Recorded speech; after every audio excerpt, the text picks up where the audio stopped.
اعوذ باللہ من الشیطان الرجیم بسم اللہ الرحمن الرحیم الحمد للہ رب العالمین والصلاة والسلام علی اشرف الانبیاء والمرسلین وآلہ الطیبین الطاہرین۔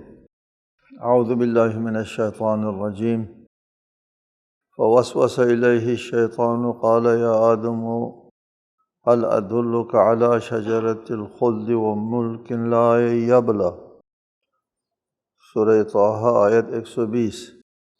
پھر شیطان نے ان کے دل میں وسوسہ ڈالا اور کہا، اے آدم، کیا میں تمہیں ہمیشگی کے درخت اور لازوال سلطنت کے بارے میں بتاؤں؟ حضرت آدم کو ایک جنت میں اللہ تعالیٰ نے بسایا تھا۔ وجود میں لانے کے بعد، ان کی تخلیق کی تکمیل کے بعد، وہ جنت آپ کو بتایا، وہ جنت جو ہے وہ جنت خلد نہیں جو انسان کو اعمال خیر کی جزا میں ملتی ہے۔ یہ جنت ایک وقتی گزرگاہ تھی اور آدم کو خلق کیا تھا زمین پہ آباد ہونے کے لیے، اور یہ اس جنت کے بارے میں بھی معلوم نہیں ہے کہ یہ جنت زمین پر تھی یا کسی کرے پر یا کہاں، معلوم نہیں ہے۔ اس میں اقوال متضارب ہیں۔ بہرحال ایک جنت میں وہ تھے۔ اس میں پہلی آیت میں فرمایا تھا ان لک ان لا تجوع فیہا ولا تعریٰ، یہاں نہ بھوک کا خطرہ ہوگا اور نہ ننگا ہونے کا خطرہ ہوگا۔ وہاں لباس تھا۔ اس سے پتہ چلتا ہے کہ جنت میں حضرت آدم لباس میں ملبوس تھے۔ لا تعریٰ سے سمجھ میں آتا ہے، چونکہ شجرہ ممنوعہ کھانے کے بعد حضرت آدم بے لباس ہو گئے تھے۔ کچھ لوگوں نے کہا کہ یہ بے لباس ہونے کا مطلب یہ ہے کہ وہ متوجہ ہو گئے کہ میرے لباس نہیں ہے۔ بے لباس پہلے بھی تھے، نہیں ایسا نہیں ہے۔ اس آیت کے تحت وہ بے لباس نہیں تھے، جسم پر لباس تھا۔ شیطان نے انسان کے اندر موجود دو کمزوریوں کو ذریعہ بنایا۔ ہمارے اندر بہت سی کمزوریاں بھی ہوتی ہیں۔ وَهَدَيْنَاهُ النَّجْدَيْنِ، دونوں باتیں انسان کے اندر موجود ہیں۔ ہدایت کی طرف رجحان اور فطرت کے اندر اللہ خدا پرستی کے رجحانات انسان کے جسم فطرت کے اندر موجود ہیں۔ خدا پرستی کے رجحانات بھی موجود ہیں اور خواہش پرستی کے رجحانات بھی موجود ہیں، دونوں موجود ہیں۔ خدا پرستی، خواہش پرستی، یا دوسرے لفظوں میں کہہ دیں کہ عقل بھی موجود ہے۔ عقل دعوت دیتی ہے انسان کو خدا پرستی کی، عقل بھی موجود ہے، اور عقل کے مقابلے میں عقل حجت خدا ہے جو انسان کے اندر موجود ہے۔ عقل کو رسول باطنی بھی کہتے ہیں اور رسولوں کو عقل ظاہری کہتے ہیں۔ عقل حجت خدا ہے اور حجت خدا کے مقابلے میں ایک دشمن ہے، ہوا و ہوس، خواہشات۔ ان دونوں یہ دونوں انسان کے اندر ودیعت کی ہوئی ہے، اور یہ انسان کے بس میں ہے کہ وہ اس کو ترجیح دیتا ہے، اس کو ترجیح دیتا ہے۔ دونوں باتیں انسان میں موجود ہیں۔ جب دونوں باتیں انسان کے اندر موجود ہوں تو آزمائش ہو سکتی ہے، اور اگر یک طرفہ مخلوق ہو تو پھر آزمائش ہی نہیں ہو سکتی۔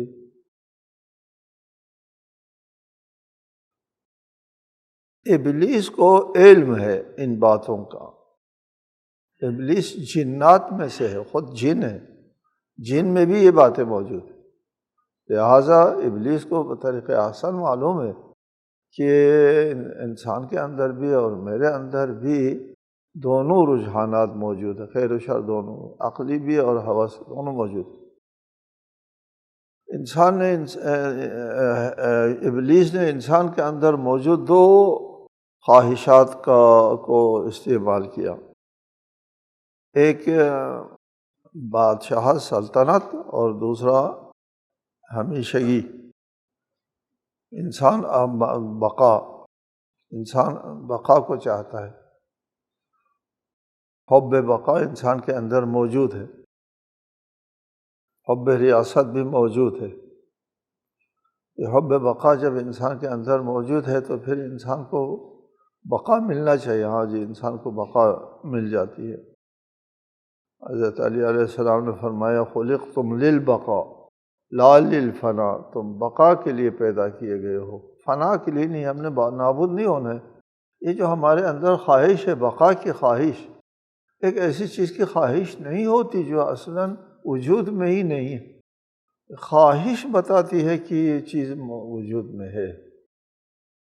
آپ کو پیاس لگتی ہے تو پیاس بتاتی ہے کہ اس پیاس کو بجھانے والی چیز موجود ہے، اور اگر پیاس بجھانے کے لیے پانی نہ ہوتا کبھی بھی آپ کو پیاس نہ لگتی۔ پیاس لگنا دلیل ہے کہ اس کو بجھانے کی کوئی چیز موجود ہے۔ حب بقا دلیل ہے کہ کوئی بقا آپ کے لیے ہے، ٹھیک ہے۔ لیکن وہ بقا انسان ناداں ہے، وہ یہاں بقا چاہتا ہے، اسی زندگی کا دوام چاہتا ہے۔ ابلیس کو اس چیز کا پتہ تھا، اس کو استعمال کیا اور کہا کہ اگر یہ درخت شجر ممنوعہ کا پھل اگر کھایا تو آپ ہمیشہ رہیں گے، بقا یہی اسی زندگی میں ہمیشہ رہیں گے۔ خدا نے اس لیے منع کیا کہ آپ ہمیشہ نہ رہے کہیں، اور ایک سلطنت مل جائے گی تو وہ بھی ہمیشہ کی، لا یبلا، جو پرانی نہیں ہوگی، جو ختم نہیں ہوگی، ختم نہ ہونے والی سلطنت بھی مل جائے گی، لازوال سلطنت۔ وہ دھوکے میں آئے، اچھا ایسی بات ہے تو پھر کھا لیتے ہیں، کھا لیا۔ فَأَكَلَا مِنْهَا، دونوں نے کھا لیا، آدم اور حوا۔ فَبَدَتْ لَهُمَا سَوْآتُهُمَا وَطَفِقَا يَخْصِفَانِ عَلَيْهِمَا مِنْ وَرَقِ الْجَنَّةِ وَعَصَىٰ آدَمُ رَبَّهُ فَغَوَىٰ، چنانچہ دونوں نے اس میں سے کھایا تو دونوں کے لیے ان کے ستر کھل گئے، اور دونوں نے اپنے اوپر جنت کے پتے گانٹھنے شروع کر دیے، پردے کے لیے۔ لباس اتر گئے دونوں کے۔ جب لباس اتر گئے تو جنت کے درختوں کے پتوں سے اپنے لیے لباس بنایا، اور آدم نے اپنے رب کے حکم میں کوتاہی کی تو غلطی میں رہ گئے، فغوا۔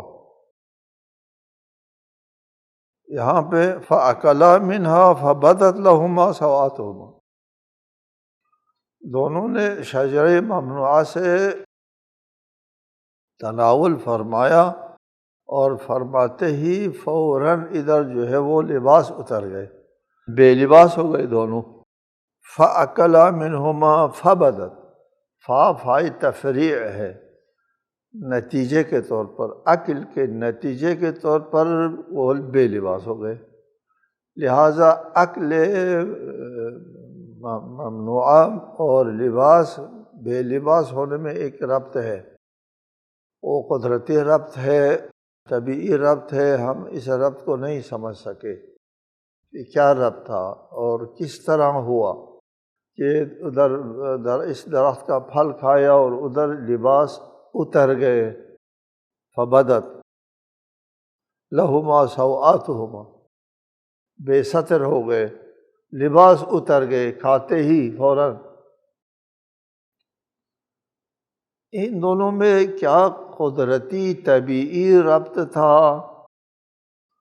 چونکہ آپ کا پہلے موقف یہ ہے کہ یہ جو منع ہے، منع کہ شجر ممنوعہ نہ کھاؤ، یہ منع تکوینی ہے اور حکم ارشادی ہے، آپ نے کہا ہے، آپ کا موقف ہے۔ یہ حکم شرعی نہیں ہے، حکم مولائی حکم نہیں، مولا کا حکم تو نہیں، مولا ہونے کے اعتبار سے نہیں، اللہ تعالیٰ نے رب ہونے، خالق ہونے کے اعتبار سے نہیں کہا تھا کہ یہ کرو تو پھر یہ ہو جائے گا۔ جیسے طبیب کہتا ہے مریض سے کہ اسی سے پرہیز کرو، تو اس کو حکم ارشادی کہتے ہیں، شرعی حکم نہیں ہے۔ اس چیز کا کھانا حرام نہیں ہوتا، البتہ اگر جان کے لیے خطرہ ہے تو شریعت بھی اس طبیب کے ساتھ دیتی ہے کہ حرام ہے، وہ نہیں ہے، ضرر ہے،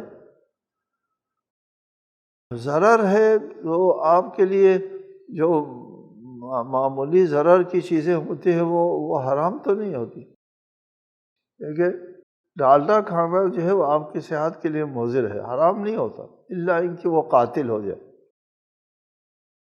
اسی طرح کی کوئی چیز ہے، حکم ارشادی ہے،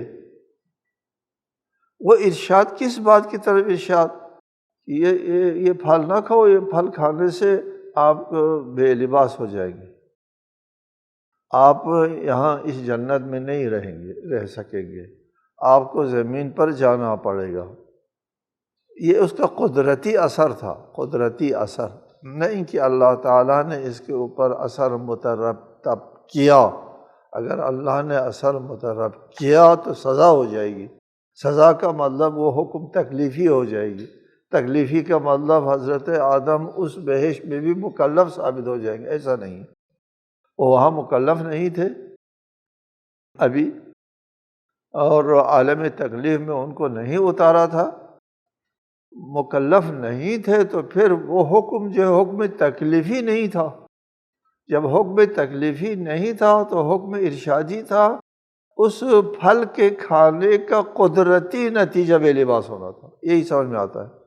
وہ کیسے تھا یہ تفسیر کا ہم کو علم نہیں ہے، قدرتی نتیجہ بے لباس ہونا تھا، اور اس جنت کو بھی چھوڑنا بھی قدرتی تھا، ٹھیک ہے، وہاں سے نکلنا پڑنا تھا۔ فَأَكَلَا مِنْهَا فَبَدَتْ لَهُمَا سَوْآتُهُمَا وَطَفِقَا يَخْصِفَانِ عَلَيْهِمَا مِنْ وَرَقِ الْجَنَّةِ وَعَصَىٰ آدَمُ رَبَّهُ، آدم نے نافرمانی کی اپنے رب کی، فَغَوَىٰ، پھر غلطی میں رہ گئے۔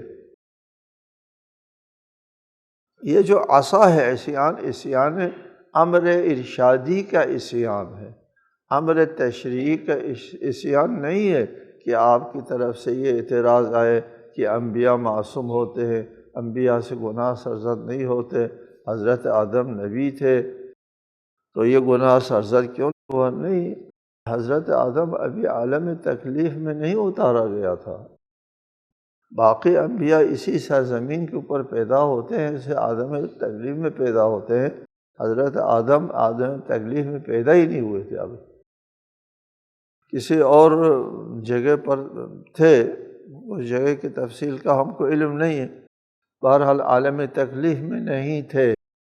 جب عالم تکلیف میں نہیں تھے، یہ جو عصا ہے وہ اس امر ارشادی کا عصا ہے، اس سے اس کا گناہ نہیں ہوتا، فہوا، پھر غلطی میں تو اس کو مضر چیز کے کھانے سے ضرر کا اثر تو آنا ہے، وہی غوا تو ہو گیا۔ لہٰذا یہ دار التکلیف کے احکام اس دار کے اوپر لاگو نہیں ہوتا جو دار تکلیف نہیں ہے۔ دیکھیں، ثم اجتباہ ربہ فتاب علیہ وہدیٰ، پھر اللہ تعالیٰ نے اسے برگزیدہ کیا، فتاب علیہ، اس کے اوپر مہربانی فرمائی، وہدیٰ، اور پھر اس کی رہنمائی بھی فرمائی۔ تابہ کا کیا ترجمہ کیا؟ مہربانی فرمائی، ٹھیک ہے۔ قرآن مجید میں اگر ادھر مثلاً آتا توبہ کہ گناہ کے سرزد ہونے کے بعد، کسی جرم کے سرزد ہونے کے بعد توبہ آتا ہے، تو پھر توبہ اللہ کی طرف رجوع کرنے، تائب ہونے، ندامت کے لیے معنی میں آتا ہے۔ اور اگر ایسے کوئی بات نہیں ہے تو توبہ ایک آیت ہے کہ اللہ نے اپنے رسول پر مہربانی فرمائی، جی مہربانی فرمائی، کسی گناہ کی، کسی عصیان کی، کسی نافرمانی کی وجہ سے لفظ توبہ نہیں آیا کہ وہ توبہ کے معنی میں آئے۔ تو جب کسی گناہ اور نافرمانی کے نتیجے میں توبہ نہیں ہے تو پھر توبہ توب متوجہ ہونے کو کہتے ہیں، توبہ بھی متوجہ ہونا ہوتا ہے، یہ گناہ کو چھوڑ کر اللہ کی طرف پلٹ جانا۔ وہدیٰ، اور ہدایت بھی مرحمت فرمائی، آدم کو ہدایت دی۔ یہ بعد کے مرحلے کی بات ہے، جب عالم تکلیف میں حضرت آدم کو اتارا گیا تو وہاں ان کو برگزیدہ کیا، وہاں ان پر مہربانی فرمائی، وہاں ان کو آنے والی زندگی کے لیے، اپنی نسلوں کے لیے ایک ہدایت عنایت فرمائی، رہنمائی عنایت فرمائی۔ ہدا میں سب کچھ آتا ہے، ہدایت تکوینی تشریعی سب کچھ آتا ہے کہ حضرت آدم کو جب زمین پر بھیجا، بعد میں ثم بعد میں یہاں بعد میں ارشاد فرمایا قال اهبطا منها جميعا بعضكم لبعض عدو فإما يأتينكم مني هدى فمن اتبع هداي فلا يضل ولا يشقى۔ فرمایا یہاں سے دونوں اکٹھے اتر جاؤ، ایک دوسرے کے دشمن ہو کر، یعنی آدم اور ابلیس۔ پھر میری طرف سے تمہارے پاس کوئی ہدایت آئے تو جو میری ہدایت کی اتباع کرے گا وہ نہ گمراہ ہوگا نہ شقی۔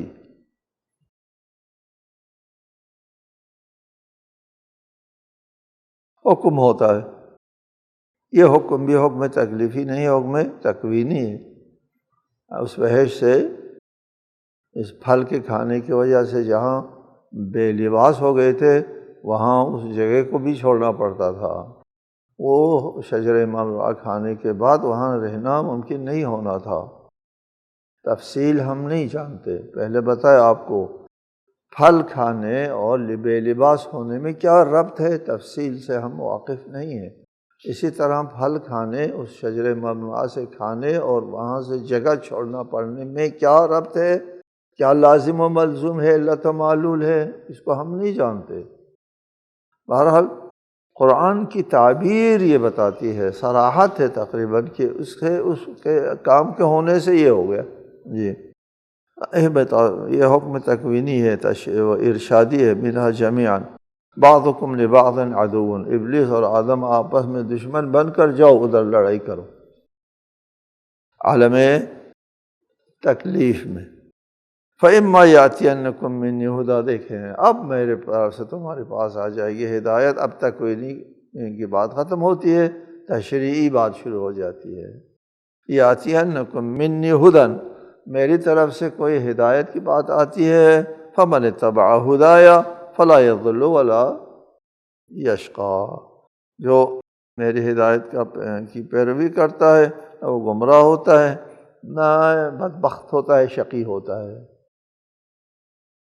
یہ عالم تکلیف، دار التکلیف میں آنے کے بعد کی بات ہے۔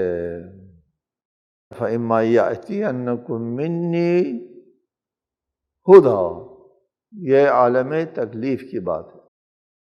عالم تکلیف میں آنے کے بعد پھر وہ فیصلہ ہوتا ہے کہ کون گمراہی کے اوپر ہے، کون ہدایت کے اوپر ہے۔ وَمَنْ أَعْرَضَ عَنْ ذِكْرِي فَإِنَّ لَهُ مَعِيشَةً ضَنْكًا وَنَحْشُرُهُ يَوْمَ الْقِيَامَةِ أَعْمَى، اور جو میرے ذکر سے منہ موڑے گا اسے یقیناً ایک تنگ زندگی نصیب ہوگی، اور بروز قیامت ہم اسے اندھا محشور کریں گے۔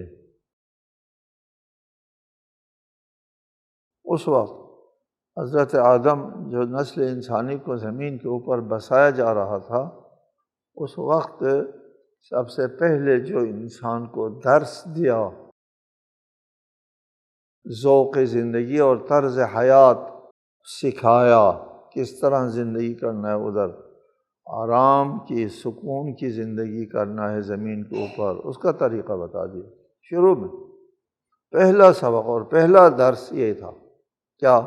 جو میری ہدایت کی پیروی کرتا ہے تو وہ نہ گمراہ ہوتا ہے اور نہ بدبخت ہوتا ہے، بد نصیب نہیں ہوتا، خوش نصیب ہوتا ہے۔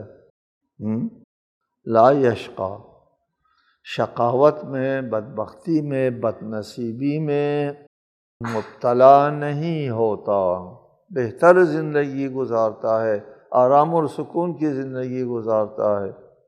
اس لیے اس نے اپنی فطرت کے تقاضوں کے مطابق عمل کیا، عقل کا ساتھ دیا اور ہوا و ہوس کا ساتھ نہیں دیا، ٹھیک ہے؟ ومن اعرض عن ذکری، اور جو مجھے میرے ذکر سے منہ موڑے گا، ٹھیک، فإن له معیشۃ ضنکا، وہ شقی ہوگا۔ اوپر کہا نا لا یشقا، ادھر کہا یشقا۔ یشقا کی تفسیر آ گئی۔ یشقا کی تفسیر کیا ہے؟ وہ ہے تنگ زندگی، مشکل زندگی اور کڑوی زندگی، مزہ نہیں آئے گا زندگی کرنے میں، ٹھیک ہے۔ معیشت، جو خدا کے ذکر سے منہ موڑتا ہے، اللہ کی یہ بندگی نہیں کرتا ہے، عبادت خانوں میں نہیں جاتا ہے، نماز نہیں پڑھتا ہے، اس کے لیے ایک پریشان کن زندگی ہوگی۔ وہ اندر سے کھوکھلا ہوگا، اندر سے کھوکھلا ہوتا ہے انسان، اس کے وجود کے اندر جو چیز چاہیے تھی وہ نہیں ہے، اس کے نہ ہونے سے وہ تڑپ جاتا ہے، تڑپ جاتا ہے، کھوکھلا ہو جاتا ہے۔ یہ بات آپ کو کرارن مرارن بتائی ہے کہ اللہ کی بندگی فطری ہے، فطرت کے اندر یہ بات ودیعت ہوئی ہے، اس کے ملنے سے انسان کو سکون ملتا ہے۔ اللہ بذکر اللہ تطمئن القلوب، ذکر خدا سے دلوں کو سکون ملتا ہے، اور ذکر خدا سے منہ موڑنے کے بعد بے سکون ہو جاتا ہے، انسان تڑپ جاتا ہے، کھوکھلا ہو جاتا ہے، انسان نہیں رہتا۔ اولئک کالانعام بل ہم اضل، یہ جانوروں کی طرح ہو جاتا ہے، بلکہ جانوروں سے بھی زیادہ گمراہ ہو جاتا ہے۔ وَنَحْشُرُهُ يَوْمَ الْقِيَامَةِ أَعْمَى، قیامت کے دن اس کو ہم اندھا اٹھائیں گے، محشور کریں گے، اندھا، بینائی نہیں ہوگی اس کے اندر۔ وہ قیامت کے دن کہہ اٹھے گا، قال رب لم حشرتنی اعمی وقد كنت بصیرا، مجھے کیوں، وہ کہے گا پروردگار تو نے مجھے اندھا کر کے کیوں اٹھایا، حالانکہ میں تو بینا تھا۔ دوسری آیت میں من کان فی ہذہ اعمی فہو فی الآخرۃ اعمی، جو شخص اس دنیا میں نابینا ہے وہ قیامت کے دن بھی نابینا ہے۔ الدنیا مزرعۃ الآخرہ، یہاں جو بیج بوئے گا وہی پھل وہاں لینا ہوتا ہے انسان کو۔ ادھر کیا تھا، وہ نابینا تھا، اس نے کبھی بھی اپنی بینائی سے، یعنی اپنی جو بصیرت ہے، بصارت نہیں، بصیرت مراد ہے ادھر، اپنی بصیرت سے فائدہ نہیں اٹھایا، اپنی فطرت اور جبلت کے اندر جو بات ودیعت کی ہوئی تھی اس کی طرف متوجہ، اس کو دبا دیا، اس کو گلا دبا دیا، اس کے گلا دبانے سے وہ بے بصیرت ہو گئے دنیا میں۔ من کان فی ہذہ اعمی فہو فی الآخرۃ اعمی، یہاں بھی اعمی ہو گئے، وہ بے بصیرت ہو گئے، اس کو کچھ نہیں سدھارتا تھا۔ یہاں پر حق کی باتوں سے نفرت کرنا ہوتا ہے، حق کی بات کرنے والوں سے عداوت کرنا ہوتا ہے، اور سب کو جھٹلانا اور مذاق اڑانا، توہین کرنا، اہانت کرنا ہوتا ہے۔ اعمی، اعمی، اندھا دھن، اندھے کو کچھ بھی نظر نہیں آتا تو پھر ہر گن میں وہ مبتلا ہوتا ہے اور ہر کھائی میں گر جاتا ہے، ٹھیک ہے۔ اعمی، یہ اعمی ہر کھائی میں دنیا میں گرتا رہا، ہر کثافت میں گرتا رہا، آخرت میں بھی یہی ہوگا۔ کیوں وہ قیامت کے دن کہے گا کہ تو نے مجھے اندھا کر کے کیوں اٹھایا، میں تو بینا تھا۔ قال، جواب ملے گا کذالک اتتک آیاتنا فنسیتها وکذالک اليوم تنسی، جواب ملے گا ایسا ہی ہے، ہماری نشانیاں تیرے پاس آئی تھی، تو نے انہیں بھلا دیا تھا، اور آج تو بھی اسی طرح بھلا جا رہا ہے۔ جی، تم نے ہماری آیات کو بھلا دیا، آج تم کو بھلایا جا رہا ہے۔ جو عمل تم نے کیا ہے وہی عمل تم کو اسی سے دوچار ہونا پڑے گا۔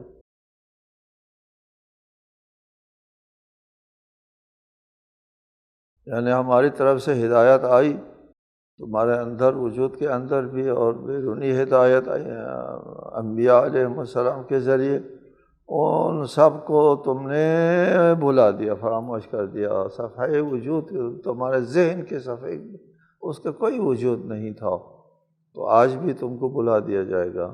تم نے بے اعتنائی برتی اس وقت ہماری ہدایت اور ہمارے ہادیان برحق سے کو، آج بھی تمہارے ساتھ بے اعتنائی برتی جائے گی۔ تم نے اہمیت نہیں دی، آج تم کو اہمیت نہیں دی جائے گی۔ تم نے اہانت کی، تو آج تمہاری اہانت ہو جائے گی۔ جو کچھ تم نے کیا وہی ہوگا ادھر، اس سے کم بھی نہیں ہوگا، زیادہ بھی نہیں ہوگا۔ کم نہیں ہوگا اس لیے کہ یہ عفو اور مغفرت کا قابل نہیں ہے، کافر ہے، مشرک ہے جی۔ زیادہ بھی نہیں ہوگا اس لیے کہ خدا عادل ہے، جرم سے زیادہ سزا نہیں دیتا۔ وَكَذَلِكَ، بالکل اسی طرح، نہ کم نہ زیادہ۔ وَكَذَلِكَ نَجْزِي مَنْ أَسْرَفَ وَلَمْ يُؤْمِنْ بِآيَاتِ رَبِّهِ وَلَعَذَابُ الْآخِرَةِ أَشَدُّ وَأَبْقَىٰ۔ اور ہم حد سے تجاوز کرنے والوں اور اپنے رب کی نشانیوں پر ایمان نہ لانے والوں کو اسی طرح سزا دیتے ہیں، اور آخرت کا عذاب تو زیادہ شدید اور تا دیر باقی رہنے والا ہے۔ یہ جو خدا کے ساتھ ایمان نہیں لاتے، خدا پر، خدا کی ہدایت کو اعتنا میں نہیں لاتے، ان کے لیے یہ جو سخت زندگی ہے، سخت زندگی دنیا میں اس کے لیے ایک عذاب کی زندگی، اور دنیا میں اس کا کھوکھلا ہونا، بے سکون ہونا، یہ دنیا کے عذاب ہے۔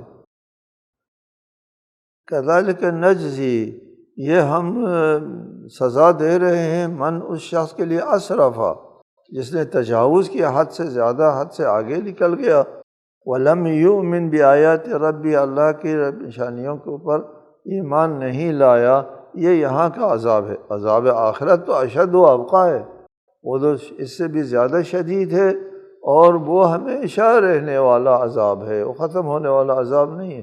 یہ جو عذاب ہے، یہ ختم ہونے والا عذاب، اور ہلکا سا عذاب ہے بے سکون ہونا، وہ تو زندہ رہتا ہے، چل پھر رہا ہوتا ہے، کھاتا پیتا ہے، ہنس مس رہا ہوتا ہے، لیکن اندر سے جل رہا ہوتا ہے، عذاب میں ہے، بے سکون ہے، نیند آتی نہیں ہے۔ ٹھیک ہے، یہ بے سکون ہونا دنیا کا جو ہے عذاب ہے، وہ ہلکا عذاب ہے بنسبت آخرت کے عذاب کے۔ افلم یہد لہم کم اہلکنا قبلہم من القرون یمشون فی مساکنہم ان فی ذلک لآیات لأولی النہی۔ کیا انہوں نے اس بات سے کوئی ہدایت حاصل نہیں کی کہ ان سے پہلے بہت سی نسلوں کو ہم نے ہلاک کر دیا، جن کی بستیوں میں آج یہ لوگ چل پھر رہے ہیں، اور اس بات میں یقیناً ہوش مندوں کے لیے نشانیاں ہیں، لأولی النہی، صاحبان عقل کے لیے نشانیاں ہیں۔ اس آیت کی تشریح انشاءاللہ آئندہ درس میں۔ السلام علیکم ورحمۃ اللہ وبرکاتہ۔